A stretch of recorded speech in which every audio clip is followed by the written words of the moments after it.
Hello, Wendy. Hello, Jane. Welcome to Love Letters, Life, and Other Conversations. Today's letter is from one of our faithful podcast listeners. So this is such a phenomenal letter. And I'm, first of all, completely honored that she would share this beautiful story with us. And I'm so inspired by the selfless actions that are demonstrated in this letter. So I hope that everybody has some takeaways from this wonderful read today. I think, Wendy, if you don't have takeaways, you'd have to look very closely at yourself. Yes. And perhaps you weren't paying attention. Okay, so the letter starts. 2008 was a devastating year. Our most precious daughter was diagnosed with Rett syndrome, a life-limiting and cruel syndrome which would come to rob her of her voice, her mobility, purposeful hand use, ability to chew and swallow. It would bring epilepsy, scoliosis, motility problems, apraxia, and the list goes on. Then, in the depths of our despair, when we thought it could not possibly get any worse, my husband's beloved father passed away very quickly from an aggressive cancer. Finally, we lost our home and everything we owned when the global financial crisis decimated our business. Our world fell out from underneath our feet, and our marriage did not survive.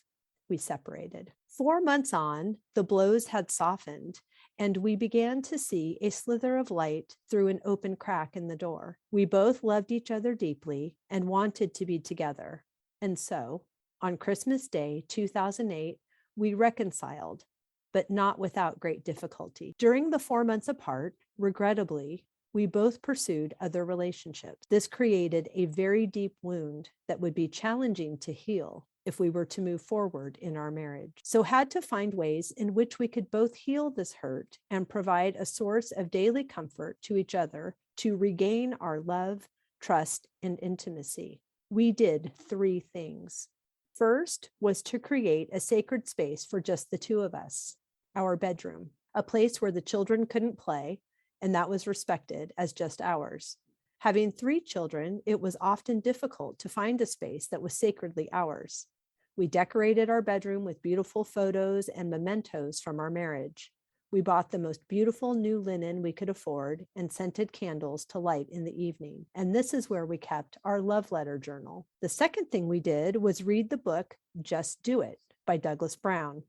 It was a crazy and harebrained scheme, but we committed to make love every single day for 101 days, just like in the book.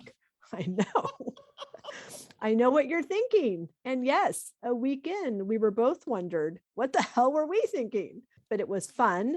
It was definitely challenging and really, really difficult for both of us. But most of all, it taught us an enormous amount about ourselves, each other, and lovemaking. We did not make it through to 101 days, but we made it to 57 days. The third and final thing we did was to start a love letter journal. We wanted to show gratitude for each other, and we both needed to be reminded on a regular basis during this healing period that we were loved, wanted, appreciated, and forgiven. The letter writer leaves the journal on the pillow of the recipient for them to discover upon their arrival into the bedroom, the love den. They hold possession of the journal until they reciprocate with a love letter. This proved to be one of the most profound things we have ever done, and it has most certainly helped to heal our marriage. In 2 weeks' time, we will have been married for 22 years. We have been together for 28. How do you even? I don't know where to start, and then I don't know where I'll stop. I want to start with the fallout from infidelity.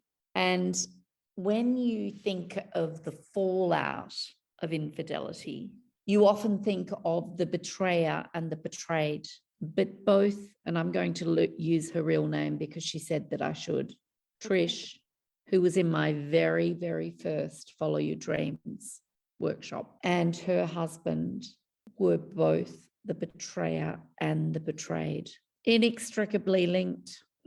Both of them absolutely guilt-ridden as the betrayed and also as the betrayer. Usually one is the betrayed and one is the betrayer. You know, we all know how disastrous. I mean, I don't know because I've never been the betrayer or the betrayed. Well, I certainly hope that no one thinks of me that way, but it's pretty disastrous in a relationship, right? Yes. Yes. I have been betrayed. I know you have. So And you understand that. And the betrayer. have I been a betrayer? Not in a marriage. No. Mm-mm. I have never, in a sexual sense, betrayed anyone. I mean, I remember back to the boyfriend at college. Gosh, I hope he's not listening. Thank you for your support, kind sir.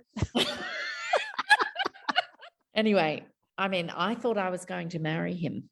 Yep. I was absolutely convinced of it. We talked about it. And then he went to Queensland and he cheated on me with a girl who was a year below us at college. And that was it for me. It's funny, actually. I was just talking about it in the last week. A friend asked me, well, tell me what happened. And I said, well, he cheated on me. And that was it. Were we engaged? No. Were we married? No. Were we betrothed? No. Were we committed? I thought so. Right. Once he did that, I knew I could never, ever trust him again, ever. And I was not willing to live my life with a cheater. That's fascinating. And as you tell that story, I recall many, many times in relationships prior to being married that my boyfriend cheated on me. And it's really interesting because when that did happen in my first marriage, by that time, holy smokes, it was such a relief. Like, oh, good. Now I can finally get out of here because this nonsense, 6 Holy months, smokes. like, oh my gosh. So not to go on a rabbit hole totally away from this beautiful letter, but you know, it's interesting how sometimes that's devastating and sometimes it's like, okay, and scene. I'm out. And I think it's relevant, Wendy, because what we're really saying is, oh my giddy aunt, what Eve and her husband, Akka, Trish, actually found was that the two of them had, well, really, they'd separated. So had they committed adultery? No. If you ask Ross and Rachel, they were on a break. They were on a break like Ross and Rachel. I love that you brought that up. But then what they did, right? Well, and I think there's one more point that I would like to make just before they got past this is you made a decision. Many people make this decision. I'm sure I made this decision as well. As a younger person, yes, someone cheats on me, that is it. Like, I don't care who you are. I don't care who she is, he is, they are, whatever. It does, like, that's my line in the sand. That's it. It is not. That's it. And like many lines in the sand drawn as a young person, maturity, life experience, grace, new information comes. And the fact that those might have been lines that they drew in the sand as younger people as well. But I love that they were able to reframe the situation in a way that allowed them to abandon their former lines in the sand to Mhm. do this beautiful restorative thing for both of them. It's Yeah. such an inspiration, and it's such a gorgeous reminder for me of there are some things that need reevaluation. There are Mhm. some things that don't change, and then there are some things that I'm going to need to take into consideration all of the players and what has happened and what is happening and who Mhm. I am and who I am becoming before I decide that, this is just the way it's always been and this is the way it shall be. So I'm calling it dual infidelity. Yes. Dual infidelity. And I guess the thing with these two, they immediately and fully confessed their actions of what had happened in the 4 months that they were apart. And they took full responsibility for their choices. And I think if we discussed it with Eve, and maybe we could. Oh, I would love to. I think she would love to. Oh my gosh. They took full accountability for their choices without blaming the other partner. And let's never forget, it was dual infidelity. And all of these, talk about kick me while I'm down. They've had like the worst giddy aunt. year ever. Oh yeah. They're actually both incredible, remarkable, inspiring people. Oh, To not, and let me tell you, I have spent many, many hours with this particular Eve, and she is an incredible human being that one can learn a lot from. I already have. The fact that they both, and of course, we aren't privy to everything in this letter, just the highlights, which are beautiful, to decide to be together, to honor that love that they have. Yep. Not only with this new piece of information of infidelity, but also to step back into, we still don't have a business, we still don't have a home, we still have and we have a daughter. Yes. With Reds. Right. And we've lost a loved one. It's so much to even desire to get back into that pool. Really remarkable. Yeah. I often look at this particular Eve and she comes up in my thoughts a lot because she really made an impact on me. And I remember that she said to me that I recognize and sincerely feel that I have also betrayed my integrity, who I am as a person, by what I did in those 4 months. I was blown away by the things that she told me back then. I can tell you that she was the most, of all the people that ever did the Follow Your Dreams workshop, which was it's that workshop that I do from the Medici Fountain in Paris. Yes.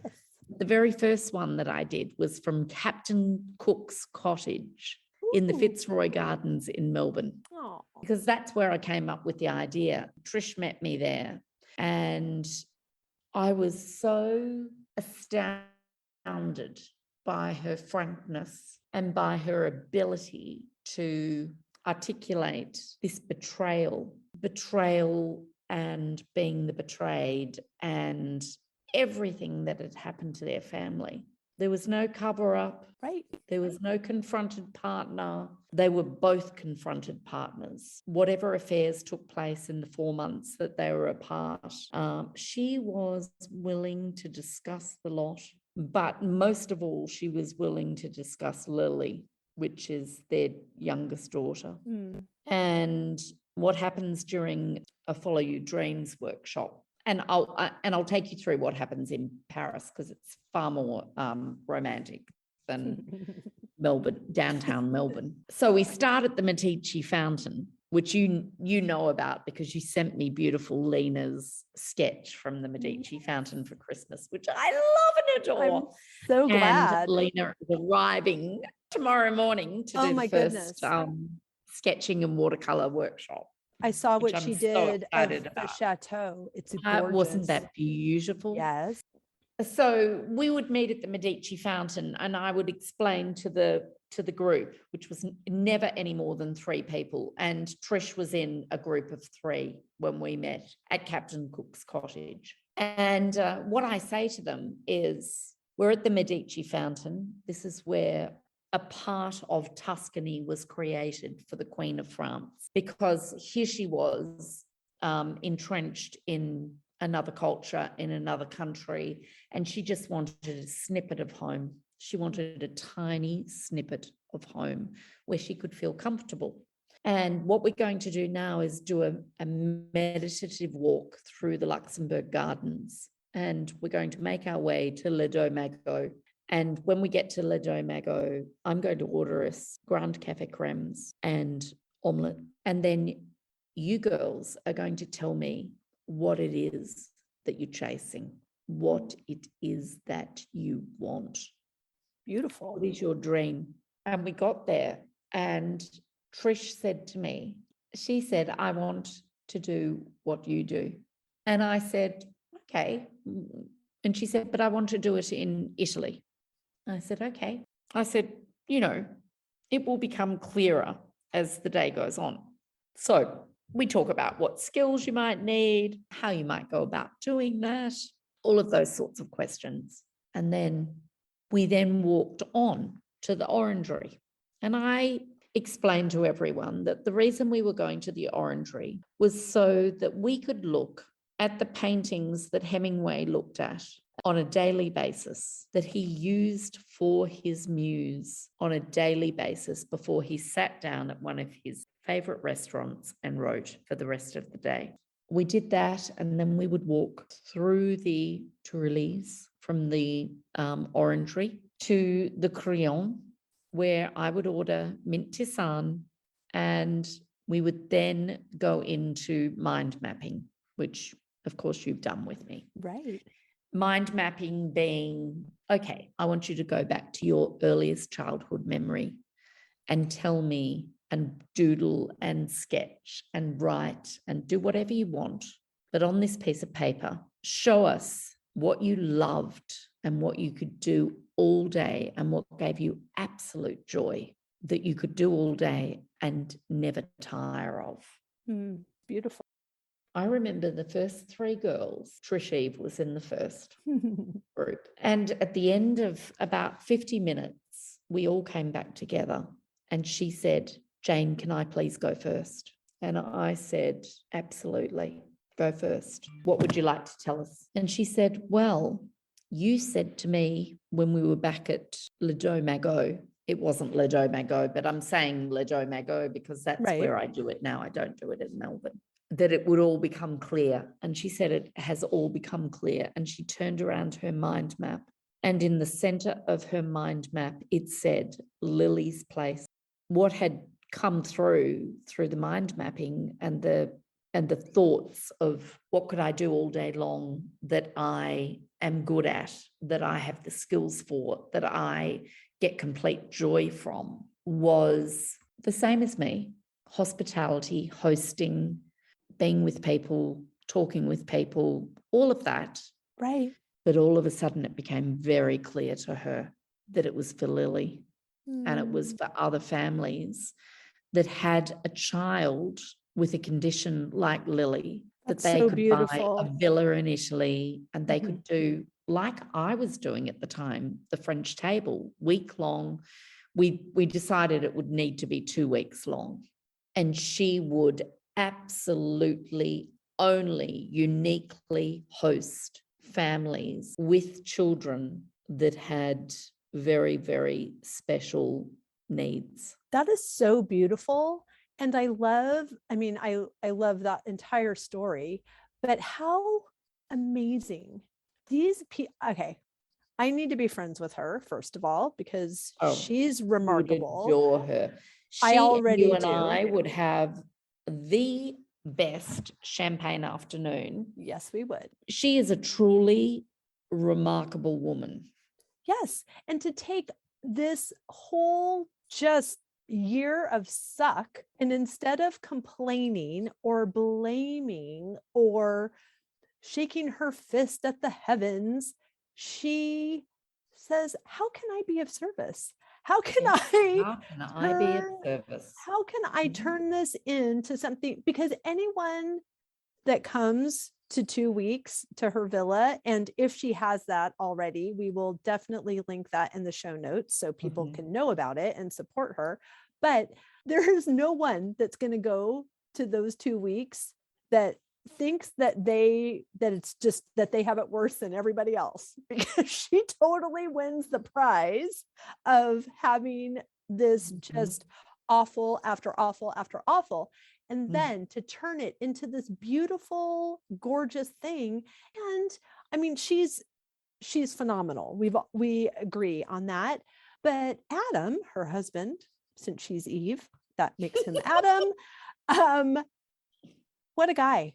Like, yay for him that he was just as committed to do the work, that he was just as committed to help decorate their bedroom Oh my gosh. and not roll his eyes at her and Mhm. read the book. Like, of course, I Oh, mean, I don't know a husband that's I not mean, going the to written say, word is a huge thing. right. Like, if he's probably was down for the let's have sex for 101 days, like, okay, so like maybe that one was his idea. But the fact that he didn't discount the love journal and the rules and how you write on it and then you put it on, there's just all of this beautiful Mhm. methodology and pageantry to it that is Mhm. so beautiful. And I've seen them together. They've been married now for 22 years. They were just about, when she sent this to us a couple months ago, they were just about to go celebrate their anniversary. And I saw pictures on Instagram, and she's a hottie and he can't keep his hands off of her. And I love it. I love it for Mm. them. Mhm. I love Mhm. it that they don't keep it to themselves and that they are this beautiful beacon of hope and encouragement and intimacy and love out loud. It's Oh, just, and the it's fact that so she good. wrote the letter and said, please use it. Yeah. And you can use I my mean, name and you let's can face it, like, Wendy, you and I had to get a little further down the track before we could come even close to looking at this letter. oh yeah. Oh yeah. No, You know. she's leaps and bounds ahead. Yeah. And Mhm. she's a total queen. And I'm inspired. I know, right? I Yep. know. And that's the thing. It's like, if when both people, like if both people did the bad thing and then both people were committed to do the good thing, and it's, you can't stop it. So Exactly. beautiful. Exactly.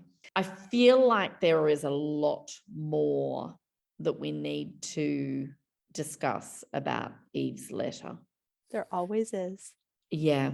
And I think that maybe I think maybe we should even ask Eve to join us. What do you think? I would love that. I Should would we love ask that. I her? have some And questions for her. I have so many questions for her. I think that it would be really interesting. And I know the beauty of our particular little podcast is that all we do is have a little conversation. It's not edited and we can just do it. And I love that about it. But I also know that Eve would be up for it. Shall we ask her Yes. to join us? Yes, we should. And see if she will join us next week and go down some rabbit holes on, some of the specific stuff.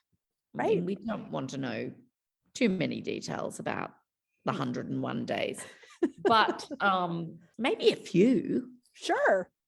Hey, she doesn't seem to be wanting to keep any of this goodness to herself. And I No, love her generosity. I think she's very, very generous and she's very Yes. keen to share. Yes. And I wonder if that comes from a place of trauma. I mean, the fact that they have had to deal with so much, the breakdown of the marriage, the absolute combustion of their business, Mhm. and then the horror of Lily's diagnosis. It was bam, bam, bam. Yep. Who has that sort of horror in their life? Surprisingly, probably a lot of people. Yeah. but I know. don't know how many emerge this spectacular. Yeah.